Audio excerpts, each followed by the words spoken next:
Welcome back, and now for the news in detail. We start with India, where the controversial citizenship bill that sparked violent protests in the country has been challenged in the Supreme Court. The Indian Union Muslim League, a political party, has petitioned the court to declare the bill illegal. Thousands of troops have been moved to the northeastern states of Assam and Tripura to control violence. Assam's city of Guwahati has become the epicenter of protest and has been placed under an indefinite curfew. Hundreds of protesters have been detained in Guwahati, Dibrugarh and Jorhat. Internet services have been suspended in 10 districts of Assam and the entire state of Tripura. Meanwhile, the opposition Congress party has called for a complete shutdown strike in Tripura. Yesterday, the parliament passed the bill to give citizenship to non-Muslim minorities from 3 neighboring countries.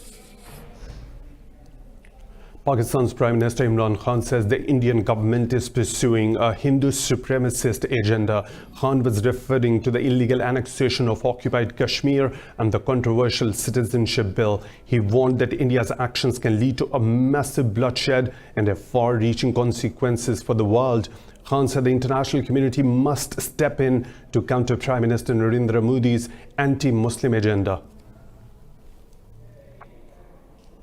In another development, the US Senate committee has approved a bill imposing sanctions on Turkey over its military cooperation in Syria and purchase of the Russian air defense system. The Foreign Relations Committee passed the American National Security and Preventing the Resurgence of ISIS Act of 2019 with a vote of 18-4. The curbs will be applied to key individuals in the Turkish government, including its defense and finance ministers. It will also impose sanctions on Russians helping Syrian President Bashar al-Assad acquire weapons and defense services. Meanwhile, the Russian President Vladimir Putin and his Turkish counterpart Recep Tayyip Erdogan have pledged to continue cooperating in the military and energy spheres. In Niger, 71 soldiers have been killed in an attack on a military camp in the western part of the country. In a statement, the Defense Ministry says 12 others were wounded in the western Talaberi region. Niger's Army Colonel Abubakar Hassan said the troops came under attacks by hundreds of heavily armed terrorists. President Mohamedou Issoufou cut short a trip to Egypt to return home following the attack. The assault is believed to be the deadliest against Niger's army in living memory. No group has yet claimed the responsibility. In Bangladesh, a fire at a plastics factory kills 13 people and wounds 33 others near Dhaka. Police say 150 people were working in the factory when the blaze swept through the ground floor. Firefighters battled for 3 hours to bring the fire under control. Police said the cause of the fire remains unclear. They said the factory was operating illegally. Police said they are hunting for the factory owners to press charges of murder over negligence. Moving on to the US, where the House of Representatives has approved a $738 billion defense bill. The bill allows the creation of a Space Force, the 6th armed service of the United States. The Republican-controlled Senate is expected to pass the National Defense Authorization Act by the end of next week. President Trump said he will sign the bill as soon as it passes. The defense spending has been increased by about 2.8%. The bill increases troops' pay by 3.1%. In the UK, Britons are voting in the country's 3rd general election in under 5 years. 650 constituencies across England, Wales, Scotland and Northern Ireland are up for grabs. Over 45 million voters are registered to take part in the election process. Conservative leader Boris Johnson and Labour Party chief Jeremy Corbyn are the 2 frontrunners hoping to form the next government. A majority government requires 326 seats in the House of Commons. The polls are being seen as a second referendum on Brexit. As Britain is voting in today's general election, Islamophobia has emerged as a big concern for Muslim voters. Britain's Muslims say they should have more representation in politics. Details in this report. Britain is preparing for one of its most crucial elections. It's a country where Muslims form over 5% of the population, but anti-Muslim sentiment remains a huge problem. There has also been a spike in hate crimes targeting Muslims. The public affairs manager of the Muslim Council of Britain says Islamophobia is the community's biggest election issue. The main concern of British Muslims this election is Islamophobia. That's the number one thing people are looking for their political parties to commit to tackling. Abdullah Falik, head of research at the Cordoba Foundation, adds British Muslims are looking for candidates who will safeguard their rights. He believes the Muslim community should have more representatives in the political arena. With the current situation of a Brexit debate and discussion, the things are not so easy. You see the far right and other elements who are, coded racists or coded Islamophobes are taking the political sphere. They're trying to campaign on issues around Iran immigration, on security and terrorism. But essentially, they are targeting the Muslim community. On the other side, previous governments have been unable to define Islamophobia. Reports suggest if Muslims do come out to vote, their impact could be transformative in many parts of the UK. Russia has expelled 2 German diplomats over an ongoing political row with Berlin. The foreign ministry said it is a tit-for-tat response to Germany's expulsion of 2 Russian diplomats. The ministry gave the German diplomats 7 days to leave the country. Germany has called the Russian decision unjustified. Last week, Berlin expelled Russian diplomats over Moscow's refusal to cooperate in a murder investigation in which Russia is a suspect. Russia says the investigation is politicized. Algeria's presidential elections are taking place today after 10 months of political turmoil. The vote has been bitterly opposed by a protest movement that sees it as a regime ploy to cling on to power. 5 candidates are in the running for the office. Protesters have rejected the contenders, calling them children of the regime of former President Abdulaziz Bouteflika. Voter turnout is also expected to be low, with protesters saying election is designed to preserve the status quo. It is the first vote since Bouteflika was forced out in April after 2 decades in power. In a related development, US President Donald Trump has urged Congress to pass a bill containing a provision restricting the reduction of American troops in South Korea. The new defense bill puts a limit on using funds to shrink US forces in South Korea. The House and Senate Armed Services Committees passed the National Defense Authorization Act yesterday. The bill prevents the number of US soldiers stationed in South Korea from being reduced below 22,000. The issue has drawn intense scrutiny during a contentious round of cost-sharing negotiations between Seoul and Washington. Meanwhile, the US says North Korea's latest missile tests are deeply counterproductive and closing all prospects for negotiating peace. The US ambassador to the UN, Kelly Crouch, said Washington is ready to be flexible and take concrete steps with Pyongyang toward an agreement. This report has more. Kraft said Pyongyang needs to make difficult but bold decisions to work with Washington. The U.S. envoy warned the Security Council will act accordingly if Pyongyang does not stop its provocations. She said North Korean nuclear tests aren't tantamount to security. Missile and nuclear testing will not bring the DPRK greater security. It will not bring the DPRK or the region greater stability. It will not help the DPRK achieve the economic opportunities it seeks. In fact, it will do the opposite. Meanwhile, Russia and China have stressed the importance of dialogue with Pyongyang. China says it has rejected the idea of joining a framework to discuss nuclear arms control with the US and Russia. Foreign Ministry spokesperson Hua Shunjian said Beijing has no intention of joining trilateral arms control negotiations with the 2 countries. Hua said the US is trying to shift responsibility to China when it comes to nuclear disarmament. She was referring to comments made by US Secretary of State Mike Pompeo after his meeting with the Russian Foreign Minister Sergei Lavrov in Washington.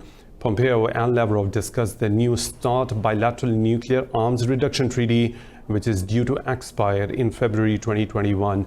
Pompeo said the US believed other parties such as China need to be brought into a wider discussion on arms control. The U.S. House Judiciary Committee has begun debating formal articles of impeachment against President Donald Trump. The two articles are expected to be brought to House floor next week. The documents accuse Trump of abusing his power by forcing Ukraine to investigate Joe Biden and obstructing Congress. Judiciary Committee Chairman Jerry Nadler says Congress cannot fulfill its duty if Trump blocks congressional requests for information. The committee's Republican member, Doug Collins, accused the Democrats of being predisposed towards impeachment. Trump has denied all wrongdoing and condemned the impeachment inquiry as a hoax. In Iraq, 2 rockets have landed near the Baghdad International Airport. In a statement, the Defense Ministry said security forces found several rockets and a launcher in the locality. The strikes are the latest in a spate of rocket attacks on military installations last week. On Monday, 4 rockets hit a military base near the airport, wounding 6 people. The attacks come amid continued unrest in Iraq, which has been rocked by anti-government protests since October. No one has yet claimed the responsibility for the strike. More stories to follow right after a short break. Stay tuned.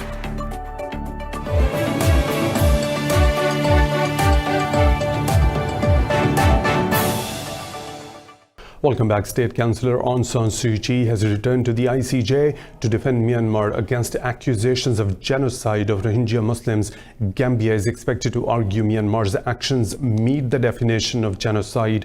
At the final day of hearing, each side will have a chance to counter arguments put forward by the other over the past 2 days. The verdict of the case is expected in January. Yesterday, Suu Kyi said Myanmar's military will be punished if found guilty. In Gambia, former President Yahya Jammeh is still revered by a part of the population despite the damning evidence against him. While the country is still reeling from years of dictatorship, his hardcore supporters still want him to return. What about his regime and support in this report?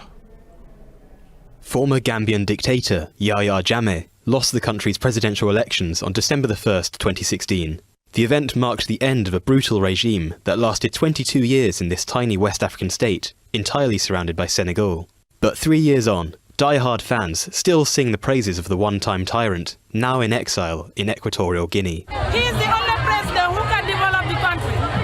He is the only president who will know that when we speak with him, he will know what we are talking about. He will understand what we are talking about. A body called the Truth, Reconciliation and Reparations Commission, or TRRC, was set up to investigate crimes committed under the Jammeh regime. It has heard shocking testimony, including from hitmen who say they carried out dozens of murders for the regime. Harrowing allegations of torture also feature prominently, and Jammeh himself has been accused of rape. But supporters reject these accusations out of hand, and are confident that the APRC, the former ruling party, will bounce back. This can show it by yourself. The crowd and the people that show their love, the TRRC, this will show them that still now people love the former president. But with evidence against his regime continuing to stack up, if Jammeh ever does decide to return from exile, he would almost certainly be risking prosecution. Mexico has recalled its ambassador to Argentina, Oscar Ricardo Valero, after he was caught stealing. Surveillance footage captured the diplomat allegedly shoplifting a $9 book from the iconic Buenos Aires bookstore. Mexican President Andrés Manuel López Obrador said Valero should not be lynched because we all make mistakes. Foreign Minister Marcelo Ebrard said if the video is verified, the diplomat will be sacked immediately. Valero is now due to appear before the Foreign Ministry's Ethics Committee and faces dismissal. The Indian capital New Delhi has plunged to another episode of poor air quality because of a drop in temperature. The air quality index has put the city's pollution level into hazardous area with the reading of 407. The government's air quality monitoring agency, SAFA, has advised people to avoid all outdoor activity. Last month, the government declared a health emergency in Delhi amid elevated toxicity in the air. In Serbia, farmers are growing the world's hottest peppers under the snow. Despite the wintry temperatures, they cultivate chili crops beneath Mount Korntiak in the town of Niska Banja. This report has more on chilies. December snow flurries in Serbia haven't stopped Alexander Tanic from cultivating his scorching hot crop. The crinkly chili pepper, called the Carolina Reaper, is listed by Guinness World Records as the world's hottest. First bred in South Carolina, the pepper boasts 1.6 million heat units on the Scoville scale. Out of a love for cooking and hot food, I started researching about these sorts of hot peppers. I used to think that I ate spicy food before, but after I tried these chili peppers, I realized I had never even tasted hot before. Tanic now grows about 15 varieties of hot chilies, including the Trinidad Moruga Scorpio. Farmers grind up the peppers for ultra-spicy sauces, with flavors ranging from pear to chocolate. It is very interesting that these peppers can grow and cross-pollinate, thanks to the bees and the wind. So new sorts are created, and it takes time for them to be established. Serbians now plan to launch an eye-watering chili eating competition next summer. It's guaranteed not to be for the faint of heart or tongue. In South Africa's Kalahari Desert, a team of British engineers and mechanics are trying to construct a car capable of breaking the current land speed record of 760 miles per hour.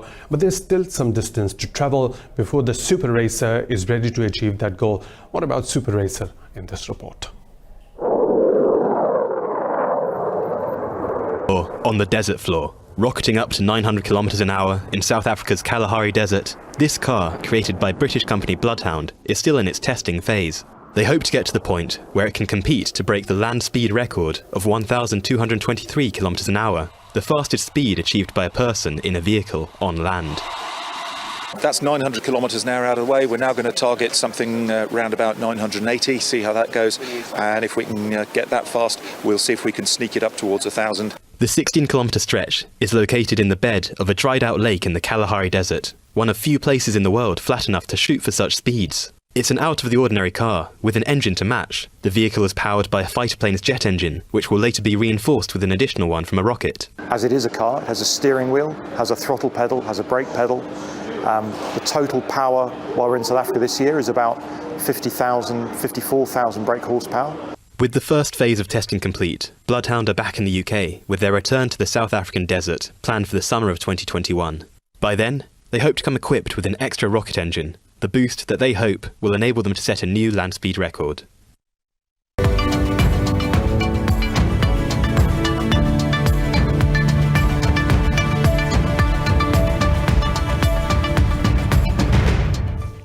The US Federal Reserve has kept interest rates unchanged after cutting rates at each of the last three meetings. The Federal Open Market Committee maintained the funds rate in a target range of 1.5% to 1.75%.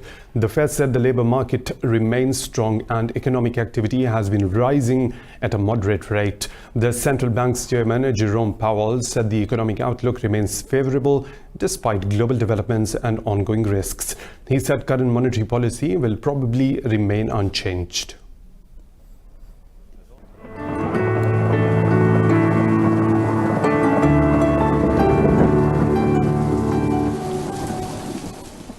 Another weather situation from around the globe.